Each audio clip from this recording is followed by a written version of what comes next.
चिंतन श्री गुरुदेव दत्त दत्त महात्म्य अध्याय 46. यदुचरित्रारंभ. ययाती राजाचे चरित्र. यदूची व अवधूतांची भेट. 24 गुरूंचे वर्णन. वक्रतुंड महाकाय सूर्यकोटी समप्रभ निर्विघ्नं कुरु मे देव सर्वकार्येषु सर्वदा. गुरुर्ब्रह्मा गुरुर्विष्णू गुरुर्देवो महेश्वरा गुरु साक्षात परब्रह्म तस्मै श्री गुरवे नमः. श्री गणेशाय नमः. श्री गुरुदत्तात्रेयाय नमः. प्रणती करुण दीपकवदे म्हणे गुरुजी मी आनंदे. श्री दत्तत्व चरित संवादे परितृप्ती न देढेकर. मी हो केवळ तृष्णित मज पाजा दत्त कथामृत. तुम्ही संत कीर्तन भक्त श्रवण भक्त भाविक मी. दत्त तरी ब्रह्मानंद मूर्ती जो पूर्वी घेऊनी भक्ती. मग स्वभक्ता दे मुक्ती ज्याचे चित्ती असा लोभ. जो सदंतरी करी विहार जे भक्तांचे शरीर. ते त्या देवाचे दुकान थोर तेथे व्यापार होत याचा. भक्त तया परी सादर करीती उधार व्यापार. मुद्दलासीन लाविता कर वरचे वर वाढविती. घेणार जसे जसे जाती तशा तशा तयांप्रती. आळस सोडून दाविती करती साचा व्यापार. तो दीपक प्रणाम करून गुरूंना विचारतो आहे की इतकं तुम्ही सांगितलं म्हणे. तुम्ही इतकं मला कथामृत पाजलं परंतु माझी अजून तृष्णा शांत झालेली नाही म्हणे. तरी तुम्ही अजून मला पुढचं हे सांगा म्हणे. अजून कथा सांगा म्हणे. कसं आहे म्हणे तुम्ही कसे आहात. कीर्तन भक्त आहात आणि मी तुम्ही कीर्तन संत आहात आणि मी भाविक भक्त आहे म्हणे. तर तुम्ही मला कथामृत पाजा म्हणे. तुम्ही किती सांगितलं तरीसुद्धा माझं समाधान होत नाही म्हणे. भक्त घेणार जसे जसे जाती तशा तशा तयाप्रती. आळस सोडून दाविती करती साचा व्यापार. तर तुम्ही काय आहेत म्हणे. एक व्यापारी आहेत. तुमचं दुकान आहेत आणि तुम्ही ते देता आहात म्हणे आणि आम्ही गिराईक म्हणून घ्यायला येतोय म्हणे. आलस्य तया नसे. तुम्ही कसे संत आहात. तुम्हाला आळस नाही काही नाही. आलस्य तया नसे दुकान बंद होत नसे. जे एकदा खरेदी केले असे ते जसे तसे जयांचे. तयासन ठावा दुकाळ तयाचा सदा सुकाळ. त्यावरी कधी नये खोट साळ. ज्यांचा सांभाळ करी हरी जे सर्व जनास रसाळ. मग कोण त्यावरी घे आळ त्यांच्या पदी सकळ शिरकमळ ठेविती. तर असे तुमचं दुकान आहे. कधी आळस नसतो कधी दुष्काळ नसतो आणि सदा तुम्ही वाटत असता काय तर भक्ती प्रेम रस. तर ते असं तुमचं ते मला द्या म्हणे तुम्ही. रहस्य सर्व जनांचे जाणती तया संतांची गती. मूढ लोक नेनती देवही नेनती गती त्यांची.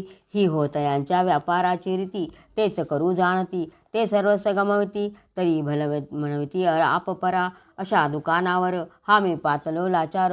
मला द्यावया उधार तुम्ही धीर समर्थ. असं हे जे काय तुमचं दुकान आहे तिथं मी आलेलो आहे तर आता मला तुम्ही द्या म्हणे. काय तर ज्ञानामृत द्या. आयुष जसा मुक्त केला तर जसा यदूस तारिला. असे ऐकले ती मला दत्तलीला ऐकवा. तर मग तुम्ही इतक्या भक्तांच्या कथा मला सांगितल्या त्या मी ऐकल्या परंतु आता यदूची कथा मला सांगा आणि काय दत्ताच्या लीला आहेत त्या ऐकवा म्हणे. अपूर्व वाटे हरिलीला नित्य नव नूतन वाटे कालाला. ती नको होईल कोणाला पशुघ्नाला भली व्हावी. भली हो तपस्या हीची आमुची.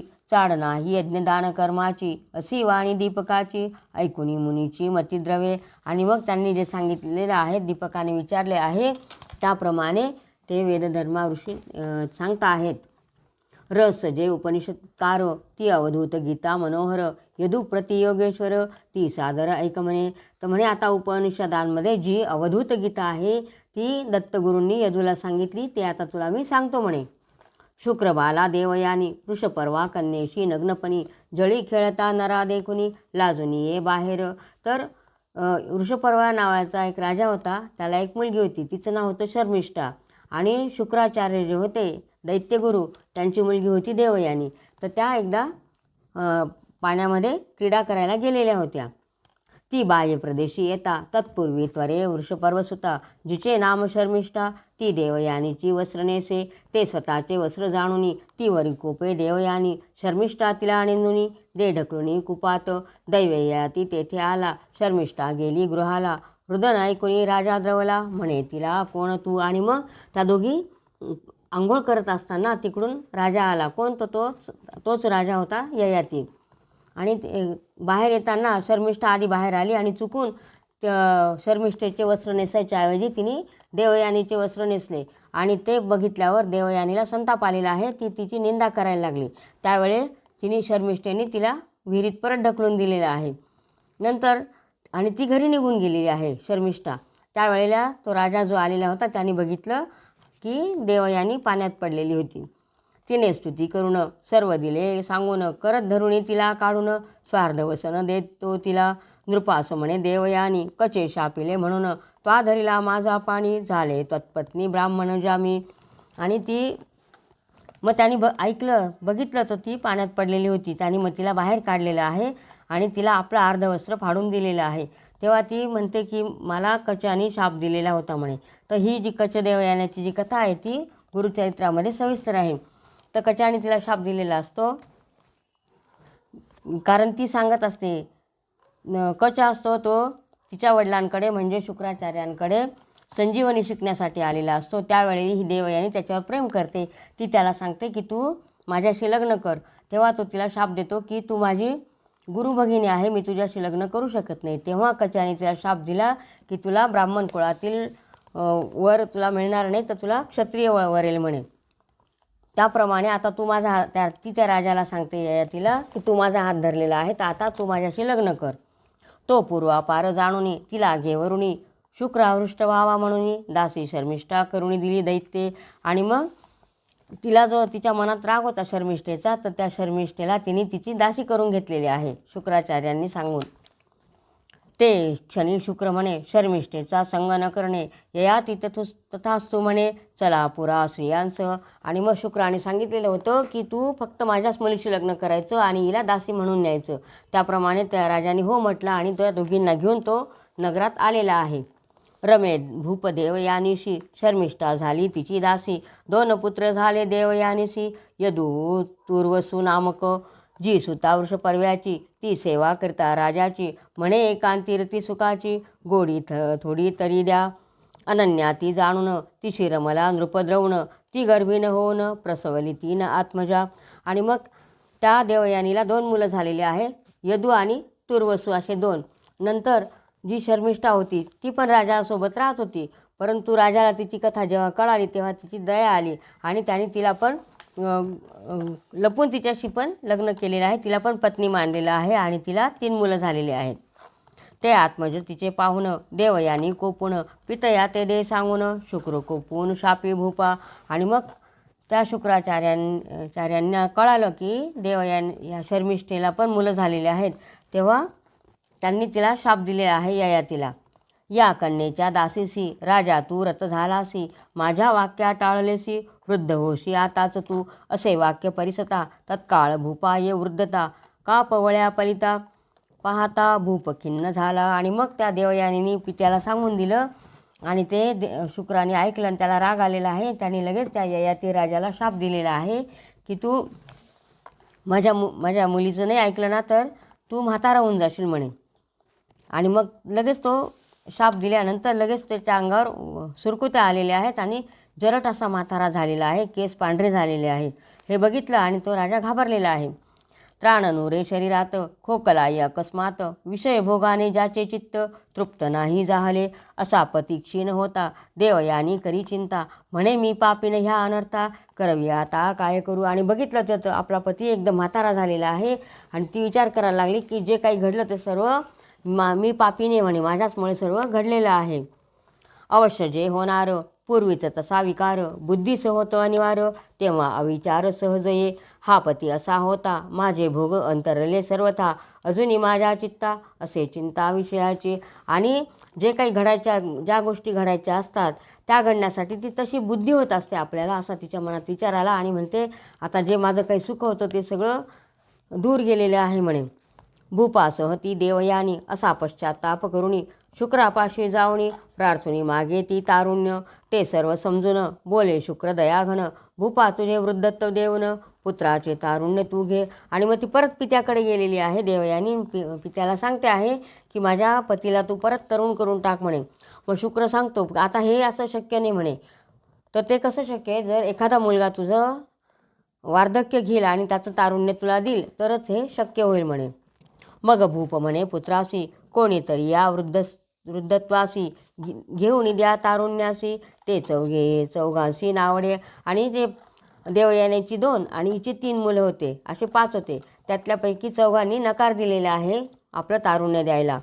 राजा तेव्हा तयासी शापी तुम्ही सहसंततीसी छत्रसिंहासनाशी योग्य न व्हाल निश्चय. आणि मग राजाने त्या सगळ्यांना शाप दिलेला आहे की तुम्ही माझ्या सिंहासनावर बसायला योग्य राहणार नाही म्हणे, तुम्ही बसू शकणार नाही, असं त्या ययाती राजाने शाप दिलेला आहे. सप्तेषु तेष्वग्रश जेषु कनिष्ठ पुरुषात्मजा शर्मिष्ठाया वयो दत्त्वा पित्रे स्वं तस्य चाददे. आणि मग ययातीने सर्व मुलांना सांगितलं राज्याधिकार तुम्हाला राहणार नाही असा शाप दिला. आणि त्यानंतर शर्मिष्ठेचा धाकटा मुलगा पुरू याने आपलं तारुण्य पित्याला दिलेलं आहे. आणि वार्धक्य म्हणजे त्यांचं जे म्हातारपण होतं ते सर्व त्यांनी घेतलेलं आहे. पित्याचा तोष व्हावा म्हणून स्वतारुण्य देऊन राजाची अवस्था घेऊन वृद्ध होऊन राहे पुरू. जो आत्मात्मक विवेक न करी म्हणून मूर्ख गोड मानी विषय सुख केवळ दुःखरूप जे. आणि जे विषय सुख आहे ते काय आहे? ते सर्व दुःखरूपच आहे म्हणे. असं म्हणून जो हे करतो तो मूर्ख म्हणे. तो आनंदित होऊन शतवर्षे विषय भोगुनी दैवे विरक्त होऊनी देवयानी प्रतिबोधी. आणि अशा प्रकारे ययातीने 100 वर्ष त्याच्याकडून हे तारुण्य मागून घेतलेलं आहे आणि त्यांनी सर्व भोग भोगलेले आहेत. तो आनंदित सतत प्रबल इंद्रियगण ज्ञानालाही वळवी म्हणून हो का माता पुत्री बहीण एकासन वर्जावे. आणि हे जे विषय सुख आहे ते मरेपर्यंत टिकतं. म्हणून जे ज्ञानी असतात ते आपल्या एका आसनावर कोणाला बसू देत नाही. ती आपली आई असो, बहीण असो किंवा मुलगी असो, त्यांनी एका आसनावर बसू नये म्हणे. हो का स्वये जीर्ण निकट न व्हावी श्री हो का जीर्ण जेवी वस्त्र अति जीर्ण जडे जीर्ण गोधडीस. आणि म्हातारे जरी झाले तरीसुद्धा ते जीर्ण झालेत पण जीर्ण वस्त्र गोधडीला कामास येतं म्हणे. म्हणून म्हातारे झाले तरीसुद्धा नाही. जे मन विषयासक्त जे विषय भोगाने न हो तृप्त जे वियोतितावृत अग्नी प्रदीप्त होत असे. हे असं मन असतं ते कधीच तृप्त होत नाही. म्हणून जसं अग्नीमध्ये तूप ओतल्याने ते प्रखर होतं त्याप्रमाणे हे सुख आहे म्हणे. आता विरक्तता येता मना ये शांतता असे बोलूनी कनिष्ठ सुता देता झाला तारुण्य. आणि तो म्हणतो आता मी हे सर्व उपभोग भोगून सर्व तृप्त झालेलो आहे, माझं मन शांत झालेलं आहे आणि आता तुझं तारुण्य मी तुला परत देतो असं तो राजा सांगतो आहे आपल्या मुलाला. तो त्यजुनी विषयवासना घेई आपुल्या वृद्धपणा पुरुला राज्य देऊनी म्हणा चालला मना शमवून. अशा प्रकारे पुरुला त्यांनी आपलं राज्य दिलेलं आहे आणि तो वनामध्ये चाललेला आहे तो राजा. जे भोगुनी दिले देश तयावरी पुरु अधिश हे पाहुनी त्रास यदूच्या मनास वाटला तो. आणि मग तो यदू जो होता देवयानीचा मुलगा त्याला दुःख वाटायला लागलं की राजाने मला राज्य नाही दिलं तर पुरूला दिलं म्हणजे दासीच्या मुलाला दिलं असं. तो अप्सरातुल्य भोगी नारी गजाश्वधन पुत्राढ्य जरी तरी शिने अंतरी पुरु राज्य करी म्हणून वदे तेव्हा यदुत्रस्त हा मातृदासीचा कनिष्ठ सुत सिंहासने बसे मुदित तेने दुःखित चित्त हे. आणि त्याला हे दुःख वाटायचं त्याच्याकडे सर्व होतं, धन होतं, धन पुत्र अश्व घोडे सर्व होते, अप्सरेसारख्या स्त्रिया होत्या, परंतु त्याला हेच दुःख होतं की आपल्या आईची दासी आहे तिच्या मुलाला राज्य दिलं ते. हा मी यदू विनीत ज्येष्ठ राणीचा ज्येष्ठ सुत हे पाहुणे आता येत कसे जीवित घालू हे. आणि मग आपल्या आईचा म्हणजे मी मोठ्या राणीचा मोठा मुलगा आहे आणि तरी मला काही मिळालं नाही असं म्हणून तो सदा दुःखी राहायचा. हे विस्मित झाले माझे मन की हे पूर्व कर्म दारुण आता सर्व सोडून वनसेवन करावे की महासमर्थ योग तोच भोगवी भोग तो येता सवेग त्याचा कोण भंग करी. म्या पूर्वापार विचारिता निश्चित केले स्थिरवणी चित्ता संसारी सुखवार्ता नसे सर्वदा कदापि. मग तो विचार करतो हे जे काही सुख आहे तर त्याच्यामध्ये दुःखच आहे म्हणे. या संसारामध्ये सुख आहे का तर नाही. मग आता कशाला ह्या राज्यात तरी राहायचं, आपण निघून जाऊ म्हणे वनात. असं म्हणून तो वनात चाललेला आहे तो यदू राजाचा मोठा मुलगा. हे प्राणी मात्र जाणुनी व्यर्थ पडती मोहून, त्या सुखाधिकारुणी जातो वनी मी आता, असा भूप विचार करून दृढ वैराग्य धरून सुख दुःखादी सावून फिरे वनी मोक्षार्थी. आणि मग सगळं काही सोडून तो सुखदुःखाचा काहीच विचार न करता वनामध्ये मोक्ष शोधण्याकरता चाललेला आहे. तो होता दत्तार्चक, त्याला होता विवेक, दत्त म्हणे हा सम्यक ज्ञानाधिकारी जाहला. तो दत्तगुरूंनी बघितला हा खरा ज्ञानाचा अधिकारी आहे म्हणे.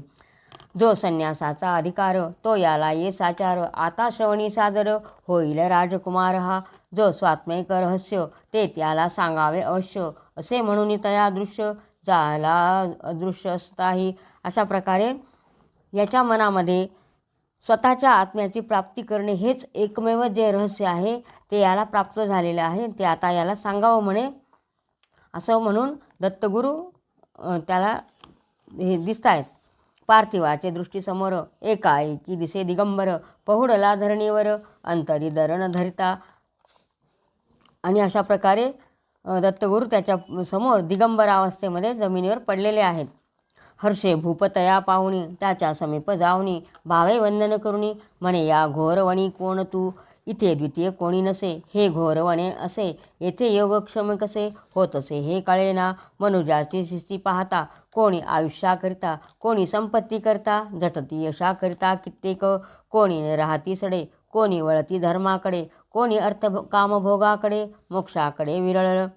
तर मग त्या विचारताय तू इथं वनात काय करतोय म्हणे, कोण आहे तू. तर ह्या वनामध्ये कोणी एकटे राहू शकत नाही म्हणे. जो कोणी मनुष्य असतो तो कोणी संपत्ती करता झटतो, कोणी यशा करता झटतो, कोणी धर्माकडे वळतो, कोणी अर्थ भोग काम जे काय त्याच्याकडे वळतं म्हणे. मग तू एकटा इथं, कोणी एकटं राहत नाही म्हणे, पण तू एकटा इथं का राहतो म्हणे. हे अंतःकरण काही करमणुकी वाचून, कसे निश्चळ होऊन राहे समाधान चिरकाळ. जगात पाहता जागो जाग, काम क्रोध लोभ आग, पेटता हे तुझे अंग, सांग कसे न भाजले. तर प्रत्येक ठिकाणी सर्व जगामध्ये काम क्रोध लोभ आहे, सगळ्यांमध्ये भरलेलं आहे म्हणे. परंतु तुझं हे शरीर आहे ते कसं काय त्याच्यापासून अलिप्त राहिलेलं आहे, असं तो दत्तगुरूंना विचारतो. तू सर्वत्र उदासीन, संपत्तीकडे न देसी मन, जीविताची पर्वा सोडून कीर्तीची गरज न ठेवीशी. तर तुला इथं काहीच वाटत नाही म्हणे, तुला कीर्ती नको, जीवाची पर्वा नाही, संपत्तीकडे तुझं मन जात नाही. तू असा कोण आहेस. जगी कोणी ज्ञानहीन, कोणी शक्ती नसून, कोणी निपुणता नसून, राहती बसून अकर्तृत्वे. मला मोह पडतो आता, तुला शक्ती निपुणता, अंगी उत्तम ज्ञान सता, अकर्तृत्वता कशी नये. तर म्हणे काही लोक असे नुसतेच बसून राहतात, तसा तू बसलेला आहे म्हणे.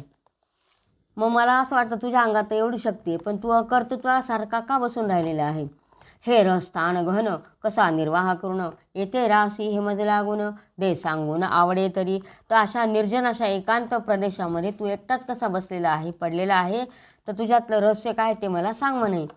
हा मी पदार्थ आपुल्या पुढे असमर्थ, तथापि प्रश्नोत्तर यथार्थ, सांगे समर्थ तू दयाळू. तर मी कोण आहे, यत्किंचित आहे म्हणे, तुझ्या पुढे असमर्थ आहे म्हणे, तरीसुद्धा मी तुला प्रश्न विचारतो तर तू समर्थ होऊन तर ज्ञानशील होऊन मला सांग म्हणे. मोह शोकाग्नी सोडून निराशपणे राहून, श्रीपुत्रादी नसून आनंद घन कसा होशी. तर तुझ्यामध्ये मोह नाही म्हणे, तू असा निर्विकार आणि श्रीपुत्र तुला कोणीच नाही, तरीसुद्धा तू आनंदात कसा आहे. हे लोक आम्ही कुटुंबात धनश्री पुत्रांसहित असताही होतो दुःखित, आपुले विपरीत वर्तन कसे. असे एवढे प्रश्न यदू करीते परिसून, अवधूत तो हसून बोले वचन त्या प्रती. आणि असे तो आम्ही तर कुटुंबात राहतो, स्त्रीपुत्रांमध्ये राहतो, तरी दुःखी असतो, तर काय कारण आहे सांग म्हणे. मग असं हे त्याचे जे प्रश्न ऐकून दत्तगुरू हसून त्याला उत्तर देत आहेत.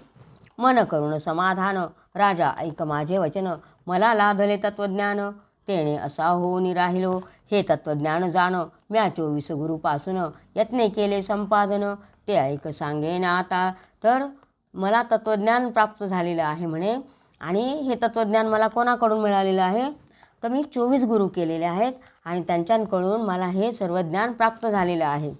ज्याचे मनन करिता ब्रह्म उमजे तत्वता, निधिध्यासन करिता साक्षात्कारता येईल. हा मनुष्यासच विचार घडत असे साचार, शरीरे जी इतर ती आहार विहार घेण्याची, येथे परमात्मा उघड अन्यत्र अवघड. येथे प्रज्ञानांचे बिऱ्हाड असे दृढ जाण तू. तर लोक काय करतात म्हणे, फक्त खाणं पिणं जे काय आहे ते कशाचे लक्षण आहे, तर फक्त शरीराचं आहे म्हणे, मनाचं आहे का त्याच्यामध्ये, तर नाही. तर इथं ज्ञान विवेक बुद्धी जे आहे ते समजून घ्यायचं आणि त्याप्रमाणे वागायचं असं याच्यामध्ये असतं म्हणे. येथे परमात्मा उघड अन्यत्र अवघड, येथे प्रज्ञानाचे बिऱ्हाड असे दृढ जाण तू. अवश्य नरदेही जाण मिळवी जे विज्ञान, शास्त्र अनुमाने करून ये कळूनही सर्व. मनुष्य देह प्राप्त झाल्यावर शास्त्राप्रमाणे आपल्याला सर्व कळून येतं म्हणते. जे अंतःकरण बिंबात ते ब्रह्म निश्चित, वृत्तिज्ञाने होई विदित जेने मुक्त होई नर. आणि जे काही शाब्दिक बोधाने किंवा विचाराने प्राप्त होतं त्याच्याने नर मुक्त होतो म्हणे. 24 गुरुपासून हे उपादेय लक्षण, घेतले मी तत्वज्ञाने तेने मन शांत झाले. आणि मग हेय म्हणजे टाकण्याचे जे काही ज्ञान आहे, उपादेय म्हणजे घेण्याचे, हेय म्हणजे टाकण्याचे, जे काही ज्ञान घेतलेलं आहे त्याच्यापासून माझं मन शांत झालेलं आहे म्हणे. घेणे परित्याग करणे असे जगी शोधणे, हे येते टाकणे आदरे घेणे उपोदय. म्हणजे घेणे म्हणजे काय, हे हे हे टाकणे आणि उपादेय म्हणजे घेणे, हे जे ज्ञान आहे ते. अनार्य हे नेनती त्यांची पशु बरोबर गणती, ते तृण न भक्षिती पशु जातीचे हे भाग्य. श्रुती गाजती मोठ्याने महती विनष्टी म्हणून, तरी नरजन्मा येऊन हेच साधन करावे. तर वेद मोठ्याने सांगतात, काय सांगता, विनष्टी म्हणजे हानी किंवा हे आहे पुढे श्लोक, विनष्टी जी आहे ती क्षणमात्र लाभता हे प्राप्त होते म्हणे. ज्या इच्छू नये म्हणे वेद त्या विषयाचा नाद, न सोडिती मतिमंद करीती विशेष छंद ते. अनुक्रमे करून सांगतो तत्वज्ञान, आता मी तुला तत्वज्ञान काय आहे ते सर्व सांगतो म्हणे. पहिला गुरु पृथ्वीजान, दुसरा पवन तो गुरु, हे व्योम तिसरा गुरु, चौथा उदक गुरु, पाचवा जाण अग्निगुरु, सहावा गुरु चंद्रमा. आणि मग हे आत्मज्ञान प्राप्त होण्यासाठी कोणाकोणाला गुरु केलेला आहे. पहिला गुरु पृथ्वी, नंतर दुसरा कोण वारा, तिसरा आहे आकाश, चौथा आहे उदक आणि पाचवा गुरु अग्नी, सहावा गुरु चंद्रमा. असे सहावा कोणता आहे, चंद्रमा. सूर्य कालात्मा सातवा गुरु, सूर्य काय आहे सातवा. कपोत आठवा गुरु, नववा अजगर गुरु, दहावा गुरु समुद्र. आठवा कोणता, आठवा कपोत म्हणजे कबूतर, नववा गुरु अजगर आणि दहावा गुरु समुद्र. तो होय 11वा गुरु पतंग, 11वा कोणता आहे पतंग. 12वा गुरु भृंग, 13वा गुरु मातंग. तर 12वा गुरु कोण आहे, भ्रमर आहे. नंतर 13वा गुरु कोण आहे, आपला 11वा गुरु मातंग म्हणजे हत्ती झालेला आहे म्हणे. मधु हा गुरु 14वा, मृग मम गुरु 15वा, हरिण जे आहे तो 15वा झाला. मत्स्य गुरु 16वा, पिंगळावेशा गुरु 17वा, पिंगळावेशीला सुद्धा गुरु 17 केलेला आहे, तो 17वा. गुरु 18वा कुरर, कुरर म्हणजे टिटवी. जे तीव्र मानापमान चिंता तत्परिहारा करिता, बालक गुरु तत्वता हा आता 19वा. लहान बालक आहे त्याला पण 19वा गुरु म्हणून मी मानलेला आहे म्हणे. कंकण कुमारीचे 20वा गुरु, 21वा सर्पगुरु. कुमारिकेच्या ज्या बांगड्या आहेत तर तो 20वा गुरु झाला आणि 21वा गुरु कोण, तर सर्प झाला म्हणे. 22वा गुरु शरकार, शरकार म्हणजे कोण, बाण बनविणारे जे शिक्कलकरी असतात त्यांना शरकार म्हणतात, तर तो 22वा झाला. गुरु मम 23वा, पेशस्कार जाणावा. आणि मग पेशस्कार म्हणजे कोण, कुंभारीन माशी असते ती, तो कोणता झाला, 23वा गुरु झाला. कोळी गुरु 24वा, ज्ञानार्णना घे यापासून. आणि मग अशा प्रकारे 24वा गुरु कोण आहे, तर कोळी, यांच्यापासून काय घेतलेलं आहे, सर्व ज्ञान प्राप्त घेतलेलं आहे. त्यात स्नान करून सर्व पाप धुवून ज्ञान संपन्न होऊन मी भय सोडून पडे. ते अशा प्रकारे ज्ञान प्राप्त करून त्याच्यामध्ये मी स्नान केलेले आहे, त्याच्याने माझे सर्व पाप निघून गेलेले आहे आणि ज्ञान संपन्न होऊन मी इथं भय सोडून पडलेलो आहे म्हणे. मी या विवेके संपन्न झालो असे म्हणून सर्व तळमळ जाऊन आनंद भरून राहिलो. आणि अशा प्रकारे मी सर्व काही सोडून आनंदात राहतो म्हणे. इथं निजा रंगे रंगून मी सर्वदा असे म्हणून सुखदुःखाचे स्फुरण नसे जाण सर्वस्था. नित्य शुद्ध बुद्धमुक्त अस्मी असे योगयुक्त केले सर्व परित्यक्त असे असक्त सर्वत्र. तर मी कसा झालेला आहे, ज्ञानी विज्ञानाने पूर्ण भरलेला आहे म्हणे. असा मी झालेला आहे, आता मी सर्व सोडून दिलेलं आहे आणि असा उदासीन निर्विकार असा म्हणून इथं राहतो आहे म्हणे. विशुद्ध ज्ञानाकरिता एका गुरुचे पाद धरिता, येत असे कृतार्थता तरी इतुके गुरु किमर्थ. तो विचारतो आहे म्हणे. जेवी मना आवडती तितिके करता पती, त्या स्त्रिया व्यभिचारिणी म्हणती. निंदिती जगात तेवी पाहिजे तितिके गुरु, जरी नरस तसे गुरु करी तरी तो व्यभिचारी होय मनसी तरी ऐक तू. तर म्हणे एका स्त्रीने जर अनेक पती केले तर तिला काय म्हणता? परित्यक्ता किंवा व्यभिचारिणी म्हणता. आणि असे इतके जर गुरु केले तर त्याला काय म्हणायचं म्हणे, असं तो म्हणतोय. गुरु परमार्थे एक श्वेतकेतू भृग प्रमुख, करुण गुरु एक घेऊन विवेके मुक्त झाले. आणि श्वेतकेतूने आणि भृगू यांनी सुद्धा हे अनेक गुरु करून हे झाले आहेत म्हणे, विवेक धरून मुक्त झालेले आहेत. गुरु विद्योपदेश करी मग असंभावनादी तरी, मग वेदांतानुसारी अंगीकारी जे तर्क. आणि हे जे काही संशय असतात मनामध्ये ते दूर करण्यासाठी गुरु करावे लागतात म्हणे. असा करणे तर्क तर. आणि आपल्या मनामध्ये आपल्या बुद्धीला शुद्ध ब्रह्मज्ञान जे झेपत नसेल, पटत नसेल, परंतु ते वेदानुकूल अशा तर्काने किंवा अनुमानाप्रमाणे ते समजून घ्यावे.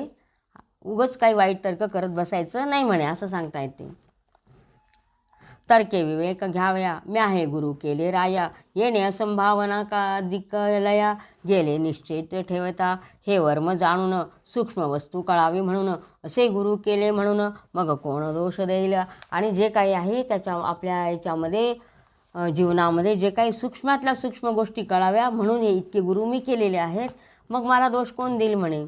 ऐकुनी असे वचन त्या अवधूता वंदून, परमानंद पावून राजा वचन पुन्हा बोले. आणि मग अशा प्रकारे त्यांनी त्या यदुराजाचं समाधान केलेलं आहे आणि त्याला आनंद झालेला आहे.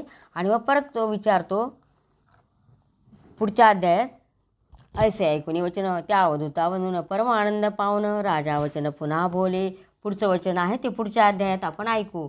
इति श्रीमद परमहंस वासुदेवानंद सरस्वती विरचिते श्रीदत्त महात्म्ये षट्चत्वारिंशोऽध्यायः. श्री गुरुदत्तात्रयार्पणमस्तु.